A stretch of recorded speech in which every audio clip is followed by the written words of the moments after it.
Let's talk about the president, who, as you know, is turning up the heat in his campaign against Donald Trump following that fiery State of the Union on Friday. Do you think he hit the right tone, and is his message resonating with Americans? I was so proud. It was fantastic, Alex. Listen, it was funny because I received some text messages from people saying, hey, did you help the president with his speech? Because it was full of fire, right? That's what I wanted to see. That's what I wanted the American people to feel. It's one thing to have the likes of me and other members say after this stupid report from her came out and, say, no, he's not a senile old man. It's another thing for the American people to see it for themselves. And also, I think that it's important that he stressed that he needs a good team, and he hit that stride. He made it clear it's not just about him. He can't fix some of this stuff by himself. He went after the Supreme Court.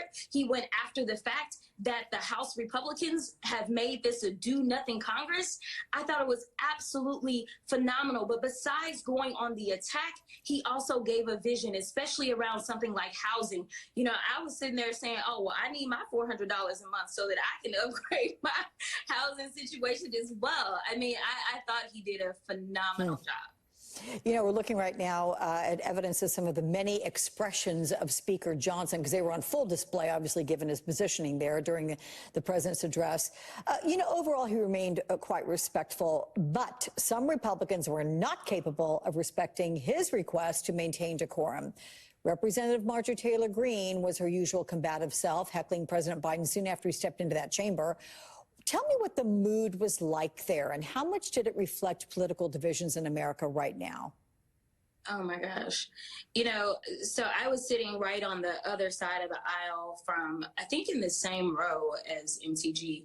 And, listen, I mean, some people going to take issue with this, but she's trailer trash. And she shows us every single day that that's who she is. Like, she has not been able to conform to some sort of rules. We have rules. This isn't just about her wearing a MAGA hat. We're not allowed to wear any hats on the House floor, let alone a baseball cap, let alone are we allowed to wear any type of paraphernalia, campaign paraphernalia. I remember Black Caucus members telling me about the fact that they had been told that they had to take off buttons that had George Floyd's name on them when they were on the House floor. And here it was, she told the sergeant at arms she would not take it off. It was completely disrespectful. And the fact that Georgia continues to elect this embarrassment is beyond wild to me. Other than that, the fact that they did not stand up and would not stand up for things like cancer treatment, they would not stand up for making sure that our kids are educated. It tells you where they stand. They wouldn't stand up for democracy. The last State of the Union, they at least cheered some of these basics. They refused to cheer on any of these basics. They were all frozen and looking around, and it was almost as if they were waiting on Donald Trump himself to send them a text letting them know when it was okay for them to participate. Can MTG get punished in any way for wearing that hat? I mean, because it flagrantly breaks the rules. Yeah, so supposedly she told the sergeant at arms, just find me. So we'll see. I know that Nancy Pelosi, Speaker Emerita, she the next day went up to the sergeant at arms, and Nancy was in full Nancy mode because she was not going to let that go. And so I don't know exactly what all took place in that conversation, but you could tell she had some very strong words for the sergeant at arms. Pelosi's on it. Okay. Let me ask you about freshman Senator Katie Britt of Alabama, who slammed Biden on his border policies in the Republican response to the address, saying that he inherited the most secure border of all time. And the reason there's a so-called immigration crisis is because Biden overturned Trump's border policies. What do you make of her message? Is that what your constituents believe? No one believes that. I mean, we had a Handmaid's Tale posted up in the kitchen trying to tell us about the president's policies. Like, no.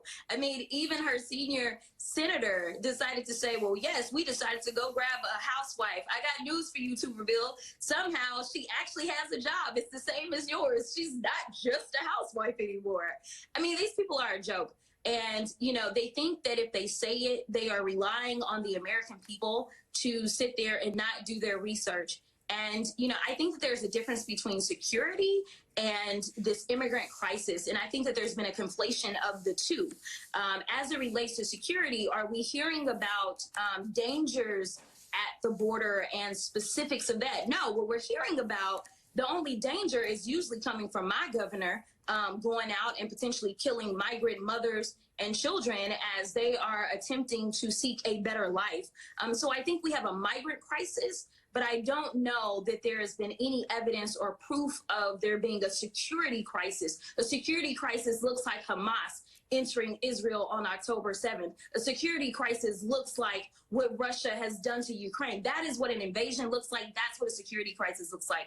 As far as I can tell, I do not see that, but I do see a humanitarian crisis, and we absolutely have to act right now. And we have to make sure that this humanitarian crisis does not cover up some of what the cartel wants to do with us and infiltrate.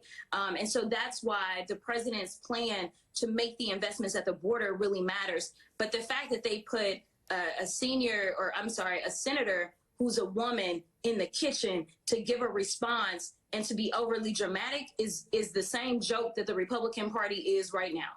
Okay. Texas Congresswoman Jasmine Crockett, thank you for our spirited conversation. I always enjoy them, and our viewers do too, so we'll see you again soon. Thank you. Bye, Alex. When you read it, you can't deny the wording is pretty strong. Why Special Counsel Jack Smith is not holding back in a new legal filing.